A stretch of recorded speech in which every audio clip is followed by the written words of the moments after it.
എന്നത്രേ ഇവൻ പറഞ്ഞിരുന്നത്. പടയാളികളും ഈശോയെ പരിഹസിച്ചിരുന്നു. ചുരുക്ക കൊടുക്കാൻ അടുത്തു ചെന്നപ്പോൾ അവർ ഇപ്രകാരം പറഞ്ഞു: നീ യൂദന്മാരുടെ രാജാവാണെങ്കിൽ നിന്നെ തന്നെ രക്ഷിക്കുക. ഈശോയുടെ കൂടെ കുരിശിൽ തറയ്ക്കപ്പെട്ടിരുന്ന കള്ളന്മാർ പോലും അവിടുത്തെ നിന്ദിക്കുകയാണ് ചെയ്തത്. അവരിൽ ഒരുവൻ പുച്ഛഭാവത്തിൽ അവിടുത്തോട് ഇങ്ങനെ പറഞ്ഞു: നീ മെസ്സിയായാണെങ്കിൽ നിന്നെ തന്നെ ഞങ്ങളെ രക്ഷിക്കുക. അത് കേട്ട മറ്റവൻ അവനെ ശകാരിച്ചു: നിനക്ക് ദൈവത്തെ പോലും ഭയമില്ലേ? നിനക്കും ആ മനുഷ്യനും ഒരേ ശിക്ഷയല്ലേ ലഭിച്ചത്? നമ്മുടെ കാര്യം പറഞ്ഞാൽ നാം അതിന് അർഹരാണ്. എന്നാൽ അദ്ദേഹം ഒരു കുറ്റവും ചെയ്തിട്ടില്ല. അനന്തരം അവൻ അവിടുത്തോട് ഇങ്ങനെ അപേക്ഷിച്ചു: ഈശോയെ, അങ്ങയുടെ രാജ്യത്തിൽ വരുമ്പോൾ എന്നെ കൂടെ ഓർക്കണമേ. ഈശോ അവനോട് അരുൾ ചെയ്തു: നീ എന്നോട് കൂടെ പരദീസനായിരിക്കുമെന്ന് നിന്നോട് ഞാൻ വാഗ്ദാനം ചെയ്യുന്നു. ഈശോയുടെ കുരിശിനടുത്ത് അവിടുത്തെ അമ്മയും അമ്മയുടെ സഹോദരിയും ക്ലെയോപ്പാസിന്റെ ഭാര്യയായ മറിയവും മഗ്ദലന മറിയവും നിന്നിരുന്നു. അമ്മയും താൻ സ്നേഹിച്ചിരുന്ന ശിഷ്യനും സമീപത്ത് നിൽക്കുന്നത് കണ്ടപ്പോൾ ഈശോ അമ്മയോട് അരുൾ ചെയ്തു: സ്ത്രീയെ, ഇതാ നിന്റെ മകൻ. അനന്തരം അവിടുന്ന് ആ ശിഷ്യനോട് അരുൾ ചെയ്തു: ഇതാ നിന്റെ അമ്മ. ഉടൻ തന്നെ ആ ശിഷ്യൻ അവളെ സ്വീകരിച്ചു. സമയം 6 മണിയായി. പെട്ടെന്ന് സൂര്യൻ ഇരുട്ടുപോയി. 9 മണി വരെ നാട് മുഴുവൻ അന്ധകാരമായിരുന്നു. ഏകദേശം 9 മണിയായപ്പോൾ ഈശോ ഉച്ചത്തിൽ നിലവിളിച്ചു: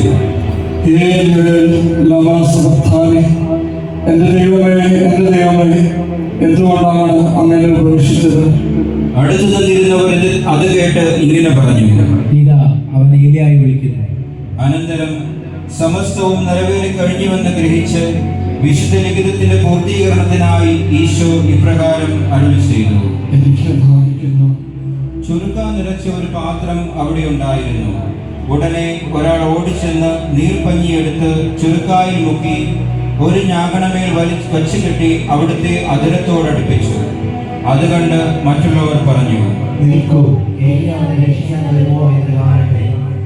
ഈശോ ചുരുക്ക രുചിച്ച ശേഷം ഇങ്ങനെ അരുൾ ചെയ്തു: എല്ലാം പൂർത്തിയായിരിക്കുന്നു. അവിടുന്ന് വീണ്ടും ഉറക്കെ നിലവിളിച്ചു പറഞ്ഞു: പിതാവേ, അങ്ങയുടെ കരങ്ങളിൽ എന്റെ ആത്മാവിനെ ഞാൻ സമർപ്പിക്കുന്നു. അനന്തരം അവിടുന്ന് തലചായ്ച്ച് ആത്മാവിനെ സമർപ്പിക്കുകയും ചെയ്തു.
കസേരകൾ മുന്നിലുണ്ട്. അതിൽ വേണമെങ്കിൽ കയറുന്നില്ല.